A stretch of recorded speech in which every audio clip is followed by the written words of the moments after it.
berhasil menundukkan Nusantara, aku baru akan beristirahat. Dan kalau Gurun, Seran, Tanjung Pura, Haru, Pahang, Dompo, Bali, Sunda, Palembang, Tumasik sudah tunduk, aku baru akan beristirahat. Hai, wassalamualaikum warahmatullahi wabarakatuh. Terima kasih sudah klik video ini.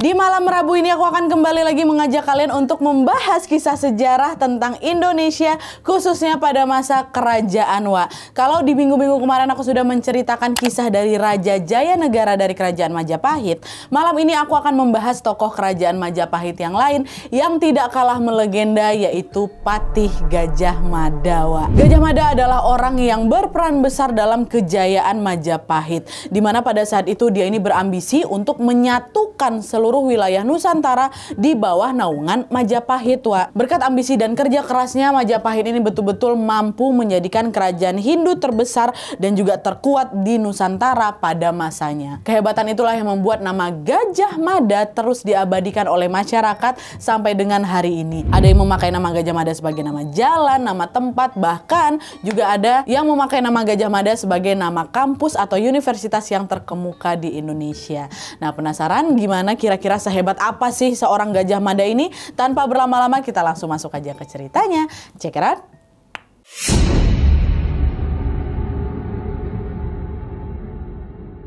Oke, sebelum kita masuk ke kisah Gajah Mada yang menyatukan Nusantara, aku mau menceritakan dulu dari asal-usulnya berdasarkan sumber sejarah, Wak, ya. Dan juga sebelum aku mau lanjut cerita nih, aku mau ngasih tahu kalau sumber sejarah itu, Wak, terdiri dari dua jenis rupanya, yaitu sumber sejarah primer dan juga sumber sejarah sekunder. Nah, sumber sejarah primer ini adalah sumber yang ditulis, direkam, dan juga dibuat pada saat kejadian itu terjadi oleh orang-orang yang bersangkutan. Ya. Nah, beberapa contoh dari sumber sejarah primer adalah itulah ada museum, kitab, candi, artefak, dan juga prasasti. Itu tadi yang primer. Sumber sejarah sekunder adalah sumber yang ditulis jauh sekali setelah kejadian itu selesai. Beberapa contoh dari sumber sejarah sekunder ini itulah dia ada hikayat, buku, artikel, jurnal, dan juga lain sebagainya. Dan kalau dilihat dari sisi sejarah, Wak, asal usul kelahiran Gajah Mada ini bisa dibilang misterius sekali. Hampir tidak ada satupun sumber sejarah primer yang menceritakan kisah kelahiran Gajah Mada. Memang ada beberapa prasasti yang mencatat nama Gajah Mada, tapi yang dicatat di sana bukan tentang asal usulnya, Wak, melainkan tentang perjalanan karirnya. Perjalanan karirnya atau kiprah politiknya sebagai seorang patih, kayak gitulah. Tapi walaupun kayak gitu, ada beberapa kisah juga terkait kelahiran Gajah Mada yang dipercaya oleh masyarakat, Wak. Nah, kisah-kisah itu sebagian berasal dari sumber sejarah sekunder, tapi ada juga, Wak, yang berasal dari penafsiran kitab-kitab yang pernah ditulis sebelumnya. Oke. Nah, biar kita sama-sama tahu, aku ceritain aja lah ya versi kisahnya nih, Wak, ya. Jadi, ini versi kisah dari asal-usulnya Gajah Mada. Versi pertama, menurut buku yang ditulis oleh Muhammad Yamin, yaitu salah satu tokoh penting di masa kemerdekaan, Wak, Gajah Mada ini dilahirkan tanpa kedua orang tua. Nah, konon katanya Gajah Mada ini lahir dengan cara memancar dari buah kelapa sebagai jelmaan Dewa Wisnu, Wak. Secara tidak langsung, hal itu berarti kelahiran Gajah Mada ini terjadi ya karena kehendak para dewa lah gitu. Para dewa meyakini bahwa di masa depan nanti Gajah Mada ini akan menjadi seorang tokoh besar, ya. Itu versi pertama. Versi keduanya dikisahkan bahwa Gajah Mada ini adalah anak dari seorang dewa dengan seorang wanita yang bernama Patni Nari Ratih, ya, dewa dan seorang wanita. Nah, Patni ini, Wak, sebetulnya adalah istri dari tokoh terpandang yang bernama Empu Suradarmayogi. Sayangnya pada suatu hari ada kejadian tragis, Wak, yang menimpa Patni ini, di mana pada saat sedang berada di tengah hutan, Patni tiba-tiba dilecehkan oleh salah satu dewa yang cukup disegani, Wak, katanya di situ. Nah, pelecehan ini ternyata membuat Patni mengalami kehamilan yang tidak diinginkan. Nah, karena malu dengan keadaannya, Patni dan juga Empu Sura atau suaminya ini lalu mengasingkan dirilah ke desa yang namanya Desa Mada. Lokasinya di mana? Di kaki Gunung Semeru, Wak. Nah, nggak lama setelah mereka tinggal di sana, mengasingkan diri sana, Patni pun melahirkanlah itu bayi laki-laki yang dikasih nama Gajah Mada. Nah, setelah Gajah Mada ini lahir, Patni dan juga Empu Sura suaminya ini tidak bersedia, Wak, untuk merawat Gajah Mada. Entah apa alasannya, tapi yang jelas mereka menitipkan bayi itu kepada kepala desa setempat untuk dibesarkan. Begitu. Lanjut lagi ke versi ketiga. Dalam serat Pararaton atau Kitab Pararaton secara tidak langsung disebutkan bahwa ayahnya Gajah Mada adalah Panglima Majapahit yang bernama Gajah Pagon. Nah, diceritakan bahwa pada suatu hari Gajah Pagon ini membantu Raden Wijaya, Raja Majapahit pertamanya atau bapak dari Raja Jayanegara di video minggu lalu, bertempur melawan pengikut pengkhianat kerajaan. Masih ingat kalian siapa? Jaya Katuang di Kediri. Jaya Katuang ini kan internal Raden Wijaya ya kan. Nah, bertempur nih ngelawat si pengkhianat ini. Nah, pertempuran ini berlangsung sengit kali sampai Gajah Pagon menderita luka parah. Nah, khawatir panglimanya ini nggak selamat, Raden Wijaya pun kemudian menitipkan Gajah Pagon kepada kepala desa Pandakan untuk diobati. Nah, setelah Gajah Pagon ini sembuh, dia pun menikahi putri dari kepala desa tadi sebagai ucapan terima kasih. Nah, dari pernikahan itu Gajah Pagon pun dikaruniailah anak laki-laki yang dikasih nama Gajah Mada. Oke, nah itu versi ketiga. Versi keempatnya, ada sumber juga yang menyebutkan kalau Gajah Mada ini adalah anak dari Kertanegara atau raja terakhir Singasari dengan salah satu selir nyawa. Nah, versi keempat ini bisa dibilang yang agak meyakinkan lah, karena pada kenyataannya Gajah Mada ini memberi perlakuan yang sangat spesial kepada Kertanegara. Pada sekitar tahun 1300 Masehi, Gajah Mada ini mendirikan Katya atau tempat peringatan berupa candi sebagai bentuk penghormatan kepada Kartanegara atau Kertanegara. Nah, padahal ya di masa itu hanya keturunan raja sendirilah yang boleh atau bisa mendirikan tempat penghormatan, bukan orang lain yang nggak punya hubungan darah dengan raja.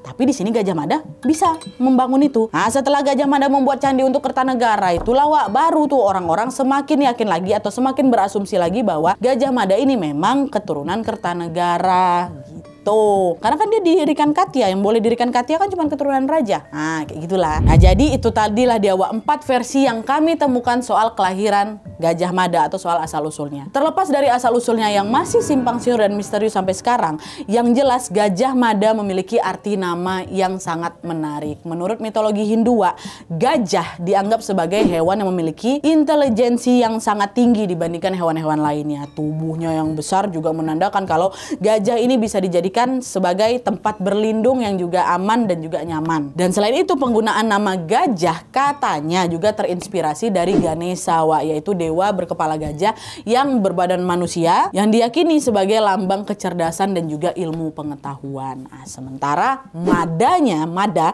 dalam bahasa Jawa kuno berarti mabuk. Jadi kalau misalnya disambung, arti Gajah Mada adalah hewan yang cerdas, tangguh dan juga nekat menyeruduk siapapun yang berniat mengganggunya, macam orang lagi mabuk. Kayak gitulah. Selain dikenal dengan nama itu, Gajah Mada ini juga punya julukan lain, yaitu Jirnodara. Nah, Jirnodara ini berasal dari bahasa Jawa kuno yang artinya adalah pembangun sesuatu yang baru. Dengan kata lain, Gajah Mada ini diasumsikan sebagai seorang perintis atau pemula dalam melakukan sesuatu. Dan sebagaimana ungkapan nama adalah doa, nama Gajah Mada ini betul-betul melambangkan kepribadiannya. Setelah dia tumbuh dewasa, Gajah Mada ini dikenal sebagai orang yang sangat cerdas, dia pemberani, dia jujur dan juga sangat setia kepada siapapun yang berada di dekatnya, terutama para raja-raja. Sifat-sifat itulah yang kemudian mengantarkan Gajah Mada dari yang awalnya bukan siapa-siapa hingga menjadi Mahapatih Kerajaan Majapahit atau jabatan tertinggi dalam Kerajaan Majapahit. Gajah Mada mengemban tugasnya sebagai patih dalam waktu yang cukup lama juga, yaitu sejak masa kepemimpinannya Raja Jayanegara atau Raja Majapahit kedua yang kemarin kisahnya udah aku bahas, sampai kepemimpinan Hayam Wuruk atau raja keempatnya Majapahit. Dan meskipun sudah menjabat sebagai patih, Gajah Mada ini nggak serta-merta berpuas diri gitu loh. Dia justru semakin berambisi lagi untuk bisa memperluas kekuasaan Majapahit di berbagai wilayah yang ada di Nusantara kala itu. Ambisi itulah yang membuat Majapahit pun menjadi salah satu kerajaan terbesar dan juga terkuat pada masa itu. Nah, sekarang baru kita masuk ke kiprah politik atau perjalanan karir dan juga dedikasi dari Gajah Mada, ya.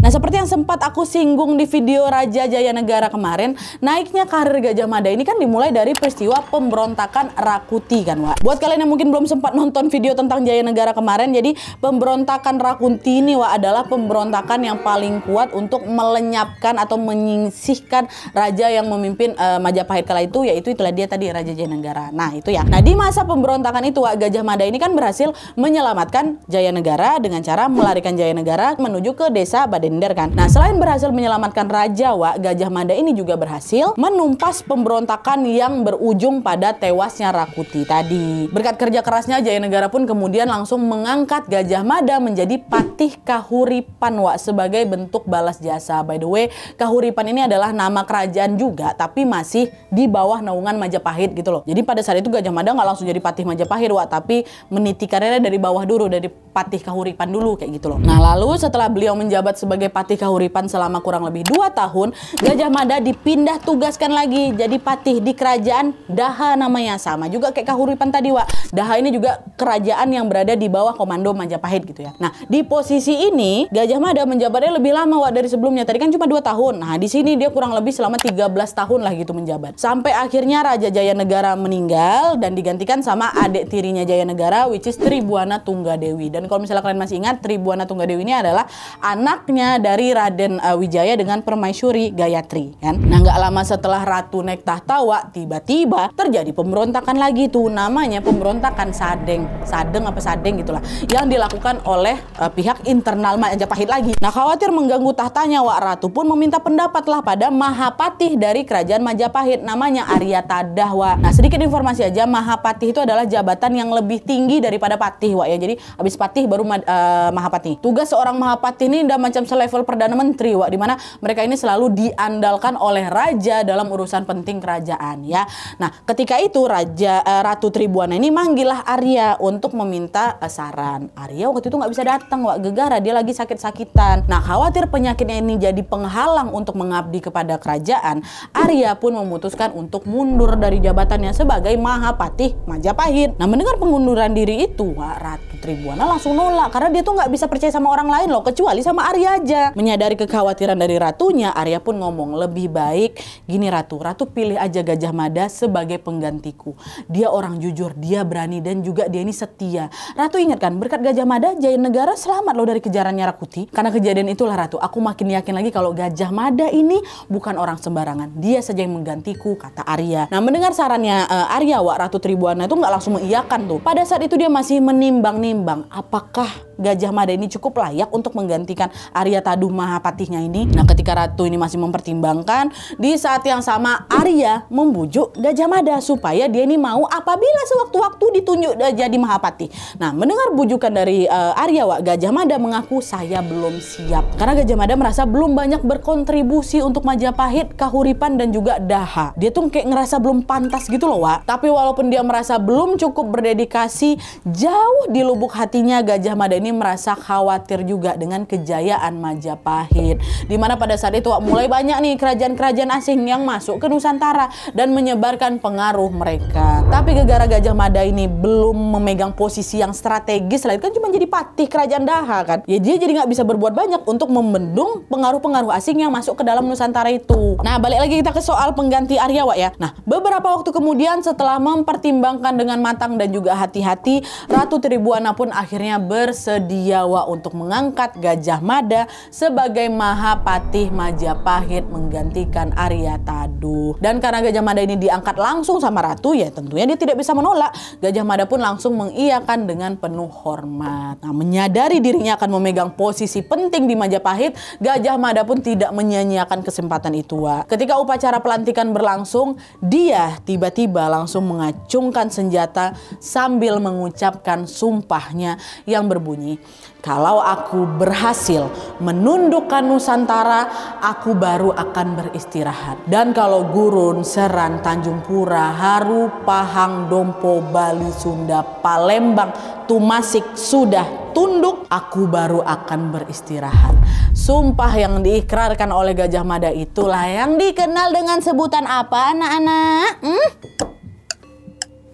Sumpah Palapa. Pinter. Sebuah sumpah atau janji yang berisi ambisi Gajah Mada untuk menyatukan Nusantara di bawah kekuasaan Majapahit. Meskipun terdengar ambisius, setelah Gajah Mada mengucapkan sumpah itu di hari pelantikannya Wak, dia justru diketawain sama petinggi-petinggi Majapahit. Mereka nggak mungkin Majapahit itu bisa nguasain Nusantara, Gajah Mada, apalagi di bawah komando patih baru kayak kamu. Di luar sana ada banyak sekali kerajaan yang lebih kuat loh daripada Majapahit gitu kan sama orang-orang di sana. Nah, pandangan itu tentu membuat Gajah Mada yang ngerasa kecil hati juga lah kan, Wak. Tapi walaupun begitu, Gajah Mada terus berjuang untuk membuktikan sumpahnya. Pada tahun 1339, Wak, Gajah Mada pun melakukan ekspedisi laut ke Sumatera untuk menaklukkan kerajaan-kerajaan di Sumatera. Nah, setelah bertempur dengan sengit, Gajah Mada pun berhasil menduduki hampir seluruh wilayah Sumatera mulai dari Pulau Bintan. Oke.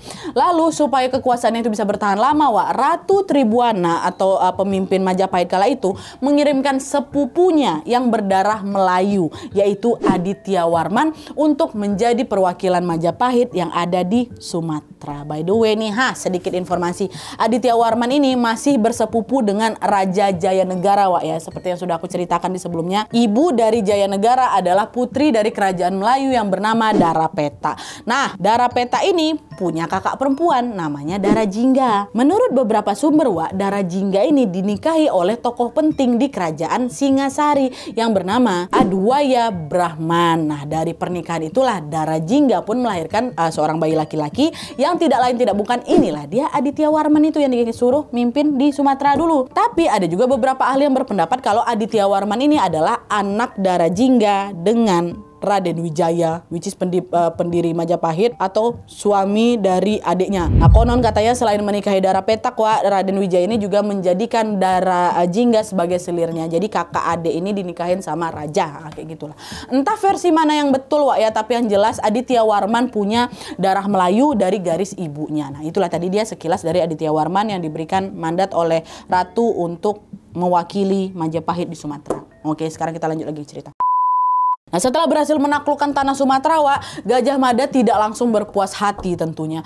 Pada tahun 1343 Masehi, dia bersama penguasa Palembang yang bernama Arya Damar kembali melakukan invasi di Pulau Bali. Sayangnya invasi kali ini tidak berjalan mulus memang, Wak. Mereka mendapat perlawanan sengit dari kerajaan Bedahulu yang merupakan kerajaan terbesar di Bali kala itu. Dan setelah melewati pertempuran yang panjang, Gajah Mada akhirnya tetap berhasil melumpuhkan kerajaan Bedahulu itu dan menguasai wilayah Bali. Nah, setelah menguasai Bali, Gajah Mada belum mau juga menghentikan ambisinya, Wak, dan dia terus melebarkan jangkauan invasi hingga ke wilayah-wilayah lain. Salah satunya adalah ke Selat Malaka yang kala itu dikuasai sama Samudra Pasai. Nah, pada masa itu, Wak, ya, Samudra Pasai ini adalah kerajaan Islam yang sangat tangguh, sangat kaya, dan juga memiliki jalur perdagangan yang sangat strategis. Samudra Pasainya. Menyadari hal itu, Gajah Mada semakin tertantang lagi, Wak, untuk bisa menaklukkan Samudra Pasai dan merebut wilayahnya untuk bisa menjadi bagian dari Majapahit. Tapi karena Samudra Pasai ini adalah kerajaan yang sangat tangguh, Wak, Gajah Mada pun harus menjalankan strategi khusus nih untuk bisa melancarkan serangannya, yaitu dengan membagi pasukan menjadi dua kelompok. Ada kelompok darat, ada juga dari kelompok laut. Nah, kelompok darat ini nantinya bertugas untuk menyerang lewat jalur darat, ya, sedangkan kelompok laut nyerangnya dari laut lah. Ketika menyerang lewat jalur darat, Wak, pasukan Majapahit langsung mengalami kegagalan. Mereka udah langsung dihadang sama pasukan Samudra Pasai. Sementara itu dari kelompok laut berhasil masuk, Wak, dan mereka lah yang menaklukkan pasukan Samudra Pasai tanpa perlawanan yang berarti. Berhasil, Samudra Pasai dikuasai sama Majapahit. Nah, setelah menguasai Samudra Pasai, Gajah Mada pun kembali melanjutkan misinya untuk menaklukkan wilayah lain. Penaklukan itu terjadi selama kurang lebih 21 tahun. Sampai akhirnya di tahun 1357 Masehi, berkat Gajah Mada, Majapahit sudah menguasai berbagai wilayah di Nusantara, mulai dari Jawa pasti, Sumatera sudah, Bali sudah, Lombok, Kalimantan, Sulawesi, bahkan ke Tumasi, ke Singapura tuh dikuasai juga sama Majapahit loh. Betul-betul hampir seluruh Nusantara dikuasai sama Majapahit, Wak. Nah, penaklukan yang dipimpin oleh Gajah Mada itu, Wak, baru berhenti di saat Ratu Tribuana turun tahta terus digantikan sama anaknya Ratu. Siapa anaknya Ratu ini, Wak? Hayam Wuruk. Nah, Hayam Wuruk ini adalah anak dari Ratu Tribuana, pemimpin Majapahit yang ketiga. Beliau adalah pemimpin keempat. Oke, saat diangkat menjadi raja, Wak, Hayam Wuruk ini masih berusia 16 tahun loh. Tapi walaupun usianya masih muda, Hayam Wuruk berani menghentikan langkah Gajah Mada dalam menaklukkan wilayah di Nusantara. Lah, kok dihentikan dia? Kenapa? Nah, karena di masa pemerintahannya, Wak, Hayam Wuruk ini lebih mengutamakan kepentingan politik internal daripada ekspansi wilayah. Dan gak cuma itu aja, selain memadamkan ambisi Gajah Mada, Wak, Hayam Wuruk ini juga orang yang menghentikan karir Gajah Mada sebagai Mahapatih Majapahit. Penghentian itu terjadi karena Gajah Mada ini melakukan kesalahan fatal, Wak, yang memicu terjadinya Perang Bubat. Apa itu Perang Bubat? Perang sengit antara Kerajaan Majapahit sama Kerajaan Sunda. Inilah mitos dari asal usul kenapa sempat tersebar mitos orang Jawa nggak boleh nikah sama orang Sunda. Dengar sama kalian.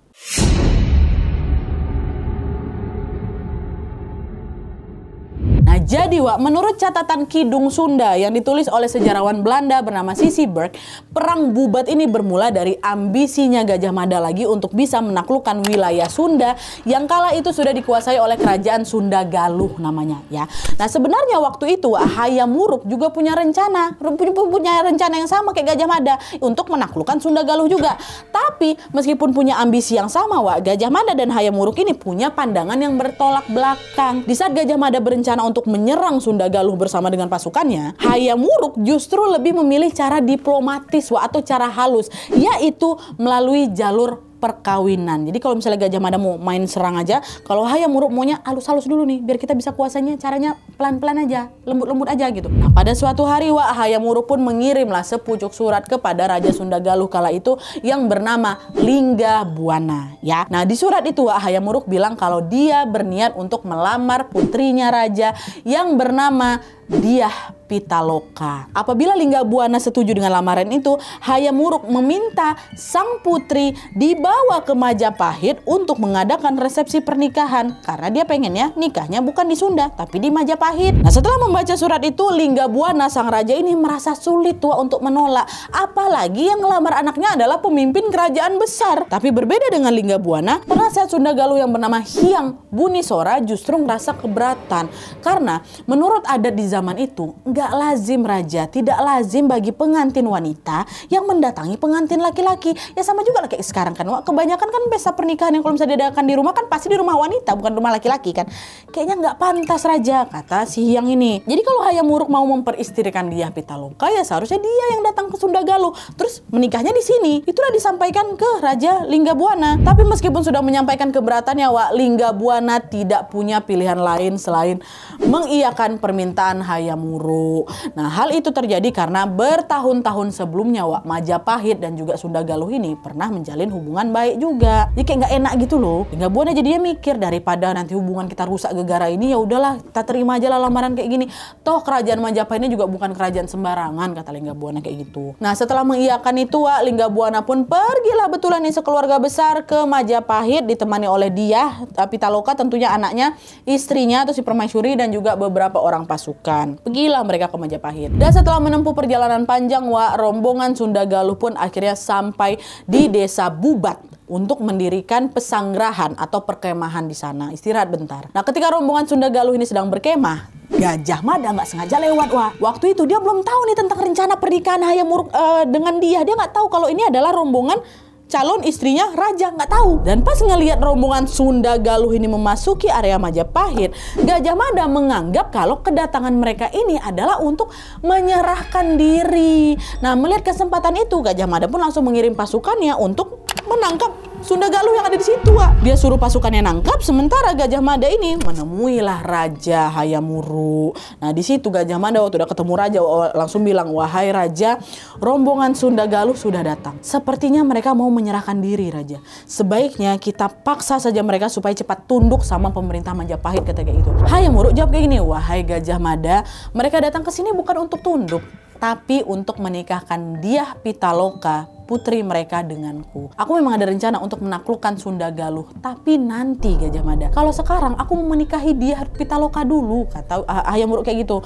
Nah dengar itu, Gajah Mada kaget. Dia nggak nyangka Hayam Wuruk ini ternyata punya rencana yang bertolak belakang dengan ambisinya. Tapi walaupun begitu, Gajah Mada berusaha masih membujuk lagi Hayam Wuruk supaya sudahlah kita taklukkan saja Sunda Galuh sekarang juga, raja. Nah di momen ini, Hayam Wuruk jadi bimbang dan dia juga sempat kepikiran untuk mengiyakan saran dari Gajah Mada. Tapi ketika Hayam Wuruk ini masih menimbang-nimbang, ini belum keluar perintah nih, belum keluar mandat, Gajah Mada tiba-tiba langsung memerintahkan pasukannya untuk menyerang rombongan pernikahan ini, menyerang rombongan Sunda Galuh, Wak. Nah, di sisi lain setelah mendapatkan serangan tiba-tiba, tentu ya Linggabuana yang datang jauh-jauh untuk menikahkan anaknya kan langsung pasti marah kali ya kan. Karena dia mesti ngerasa dikhianati dan dijebak sama Hayam Wuruk. Kami loh jauh-jauh datang ke sini untuk nikahin anakku sama kamu, tapi kenapa kami malah diserang? Gak terima dengan penyerangan itu, Wak, Linggabuana pun segera langsung juga memerintahkan pasukan yang ada di Sunda Galuh untuk bisa melakukan perlawanan. Tapi gegara rombongan Sunda Galuh yang waktu itu cuma dikit aja, Wak, karena memang tujuan mereka ke sana buat nikah ya kan, bukan buat perang. Alhasil pertempuran ini pun dengan mudah dimenangkan oleh pasukan Majapahit, Wak.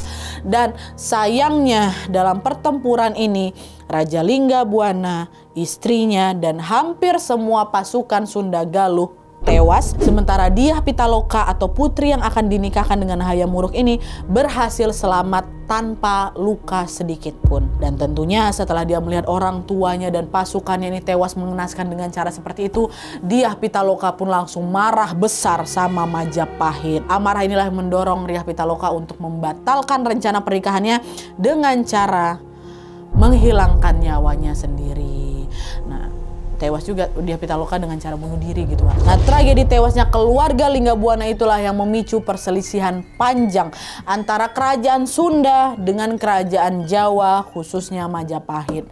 Dan inilah dia, Wak, katanya peristiwa ini menjadi awal mula beredarnya mitos di mana orang Sunda dilarang menikah sama orang Jawa. Dan konon katanya apabila pasangan dari kedua suku ini menikah, mereka tidak akan langgeng karena leluhur mereka sudah terlibat permusuhan sejak dulu. Tapi ini cuma mitos aja, Wak, ya. Fakta ya banyak juga kok pasangan Jawa Sunda yang awet, tentram, yang cuma dipisahkan oleh mautnya ya kan, langgeng aja sampai sekarang. Mitos angkat gara-gara ini, Wak. Wow, Sunda, Jawa, apakah kalian sudah pernah dengar juga mitos ini? Apakah betul inilah asal-usulnya? Coba komen di bawah ya. Dah lah tuh kan, Wak, akhirnya singkat cerita, kejadian tragis yang menimpa keluarga Linggabuana inilah yang membuat Hayam Wuruk kecewa berat sama Gajah Mada. Demi ambisi sumpah palapanya, Gajah Mada tega merusak rencana diplomasi yang sudah direncanakan oleh Hayam Wuruk. Nah, karena kekecewaan ini udah tidak bisa dibendung lagi, Wak, Hayam Wuruk pun akhirnya menonaktifkan Gajah Mada dari jabatannya sebagai Mahapatih Majapahit. Menurut Kitab Negara Kertagama, Wak, meskipun memecat Gajah Mada, Hayam Wuruk ini juga masih memberikan hadiah kepada Gajah Mada berupa sebuah dusun yang berlokasi di Probolinggo. Nah, pemberian dusun ini, Wak, merupakan bentuk terima kasih Hayam Wuruk atas semua upaya yang sudah dilakukan Gajah Mada untuk Majapahit gitu loh. Nah, di dusun ini Gajah Mada pun dikabarkan membangun pura atau tempat ibadah sehingga daerah itu juga dikenal dengan sebutan Madakaripura, yang artinya pura yang merupakan peninggalan patih Gajah Mada kayak gitu. Nah, setelah melepas jabatannya sebagai patih, Wak, informasi seputar akhir hayatnya Gajah Mada juga tidak diketahui secara pasti. Menurut catatan Kidung Sunda, Wak, Gajah Mada ini katanya tidak meninggal dunia, tapi melakukan moksa ke halaman kepatihan sehingga tubuhnya dibawa balik ke Kayangan kayak gitulah. Tapi ada juga yang bilang kalau Gajah Mada ini meninggal dunia di Madakaripura itu, Wak, atau dusun pemberian Hayam Wuruk itu gegara sakit. Dan seperti kisah kelahirannya yang simpang siur, Wak, akhir hayat seorang Gajah Mada juga masih menjadi misteri yang tidak diketahui kebenarannya bahkan sampai dengan hari ini. Lahirnya bagaimana nggak ada yang tahu, meninggalnya bagaimana juga masih simpang siur, kayak gitulah. Oke, Wak, jadi itu tadi kisah tentang Patih Gajah Mada yang berjasa sekali dalam kejayaan Majapahit. Di balik namanya yang melegenda, Wak, Gajah Mada ternyata punya banyak sekali sisi misterius karena minimnya sumber sejarah yang ada. Selain asal-usul dan juga akhir hayatnya, wajah dari Gajah Mada sendiri aja bisa dibilang masih misterius, Wak. Kalau raja-raja lain tuh punya arca atau patung yang menggambarkan ciri-ciri atau penampilan mereka, Gajah Mada sama sekali nggak punya arca. Sedikit tambahan informasi juga, pada tahun 1940-an, Wak, Muhammad Yamin pernah berkunjung ke Trowulan yang menjadi bekas lokasi kerajaan Majapahit memang. Nah, pas nyampe di sana, Wak, Pak Yamin ini menemukan ada pecahan celengan berupa wajah seorang pria berwajah gempal dan berambut ikal. Nah, di situ Pak Yamin menafsirkan bahwa seperti itulah wajah seorang Gajah Mada. Dan supaya penggambarannya semakin jelas lagi, Pak Yamin pun meminta seniman bernama Heng Ngantung untuk membuat lukisan seperti yang ada di celengan itu. Nah, hasil lukisan itulah yang akhirnya dikenal masyarakat sebagai wajah dari Gajah Mada. Tapi penafsiran itu juga belum tentu benar juga, Wak, karena lagi-lagi ya itulah dia, tidak ada bukti pasti yang menunjuk seperti apa wajah atau penampilan Gajah Mada semasa hidupnya. Terlepas dari sisi misteriusnya, Wak, tidak bisa dipungkiri kalau Gajah Mada adalah seorang patih yang tangguh, yang setia, dan juga bisa diandalkan. Dari kisah ini kita jadi belajar kalau sehebat dan sekuat apapun seseorang, kalau dia tidak bisa sabar dan menahan egonya, dia akan menjadi orang yang merugi. Hal itulah yang terjadi sama Gajah Mada. Pada saat berada di puncak karirnya, dia justru mengalami kegagalan karena tidak bisa menahan egonya sendiri. Semoga kita bisa belajar banyak dari kisah ini, Wak, ya, untuk berusaha meredam dan mengontrol ego dan emosi masing-masing. Oke, itu dia, Wak. Kalau misalnya kalian juga punya ide, saran, atau topik seputar kisah sejarah yang pengen aku bahas, tulis aja saran kalian di kolom komentar di bawah. Insya Allah abis ini kita bahas Samudra Pasai kali ya. Kalau misalnya kalian tertarik, kalau nggak usah. Kalau tertarik aja aku baru mau bahas. Ya, oke. Tulis di bawah kalau misalnya kalian pengen aku bahas kisah-kisah seputar kerajaan di video-video selanjutnya. Oke, Wak, jadi sekian dulu videonya. Terima kasih banyak yang sudah menonton. Kalau kalian suka video ini, klik like-nya. Jangan lupa komen di bawah untuk ide dan saran-saran untuk video selanjutnya. Jangan lupa nyalain notifikasinya supaya kalian tahu kalau aku upload video baru. And as always, jangan lupa untuk klik tombol subscribe supaya kalian sama-sama tahu informasi menarik dan menegangkan dari channel aku. See you next video, Wak. Bye.